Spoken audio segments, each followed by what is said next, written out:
ఎమ్మెల్యేలు ఉన్నమాట వాస్తవం ఆ రోజు, కానీ ఎవరి వ్యక్తిగత కారణాలతో వాళ్ళు రాజీనామా చేసినంత లోపల మిగతా వాళ్ళందరూ కూడా పోవాలనేది ఏమీ లేదు. మేమందరం కూడా కేసీఆర్ గారి మీద గౌరవం ఉంది, కేసీఆర్ గారి నాయకత్వం మీద మాకు నమ్మకం ఉంది. 100% భవిష్యత్తులో బీఆర్ఎస్ పార్టీ అధికారంలోకి రాబోతా ఉన్నది. ప్రజలందరూ కూడా చేసినటువంటి తప్పు, కాంగ్రెస్ పార్టీని నమ్మి మోసపోయినాం, ఇవాళ గోసపడతా ఉన్నాం. మళ్ళీ కేసీఆర్ గారి నాయకత్వం కావాలని చెప్పేసి యావత్ తెలంగాణ ప్రజలందరూ కోడే కూస్తూ ఉన్నటువంటి సందర్భం మీ మీడియా వాళ్ళకు కూడా తెలుసు. మీ మీడియా ద్వారానే ప్రచారం చేశారు ప్రజలు ముట్టుకునేటువంటి విషయానంతా కూడా. ఇటువంటి సందర్భంలో పార్టీ అనేది శాశ్వతం, వస్తూ ఉంటారు పోతూ ఉంటారు.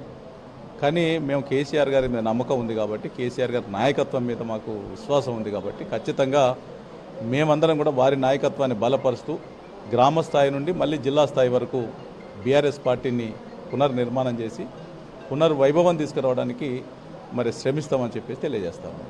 ప్రధానంగా చూసుకుంటే ఈ యొక్క గువ్వలగూడ